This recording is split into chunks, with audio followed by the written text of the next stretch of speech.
Well, the 2020 College Football National Championship was just decided, but for Indianapolis organizers, the game plan is just being put together for the 2022 big game when it comes to Lucas Oil Stadium. Bill Benner has more in this week's Inside Indiana Sports. Bill. Gary, thanks. An Indianapolis delegation traveled to the Big Easy this past weekend and returned with notebooks full of learning about both what to expect, but also how Indy can put its own unique stamp on the game and festivities. And joining us today is the president of 2022 Indy College Football Playoff, Inc., Susan Baughman, my longtime former colleague, longtime friend, Susan.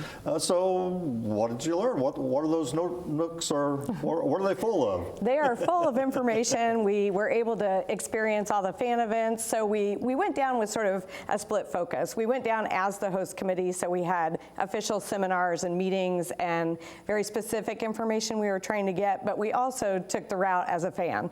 And so we went to all the fan events, we tried everything out, and we figured out really what's the same and what's different for Indy. And New Orleans in particular, because it's situated much like Indy, with the Super Bowl right downtown among the hotels and things. Next year it's Miami, which is a much different environment. So this was really a good city learning as well. I feel like it is very similar with an urban stadium right downtown, very easy for the fans to walk back and forth. I feel like Indy's connectability to the hotels, the fan events, and the stadium really are unparalleled anywhere else, but it gave us that idea of density of fans. How do you get the fans around? How do you keep the traffic flowing? And trying to figure out how it can all work best together. And of course, weather. You talked about crowd management, weather. And of course, we all go back to the Super Bowl when we had such incredible weather. They had some weather issues down in New Orleans, but you think we can kind of take that factor out of the Indianapolis equation? I do. Just as with the Super Bowl, we have to plan for harsh conditions because it is January in the Midwest. However, we're watching the weather very closely. The last couple of years, it's been very moderate here. So we'll plan for the comfort and the safety of the fans and also the least impact on the team so that they have a great, safe environment. But we're not advocating staying inside. It's football season. We want to put our football gear in and hit the streets. And just like with so many events that have come here over the years, this will be more than just about the championship game itself, but many, many activities for fans to participate in. Yes, we have great fans here in Indiana and the region. We will have a lot of public free events. We'll have a concert series happening.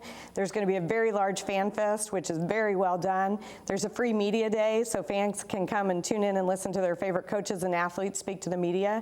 And there's a general tailgate area, which will be in our whole downtown, so it will be a don't miss. Indy, of course, we've been doing a championship football game, the Big Ten championship football game for a number of years. How much does that experience help as we look forward? I think it's a huge benefit to have the partnership with the Big Ten Conference. Indiana Sports Corp has been taking care of the football teams and fans for years now, and so I think we're able to build on that and grow. We're the first host city for the CFP that does not host a bowl game, but I see that as actually being an advantage because we have a very singular focus. We take care of the Big Ten Conference and the CFP national teams. An incredible run of events, starting with NBA All-Star, almost 13 months from now, and then NCAA Final Four, and then we go off with the college football championship game.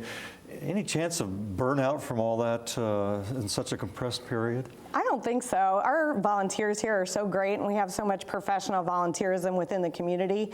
We're trying to spread it around so we get great ideas for all the events from different people.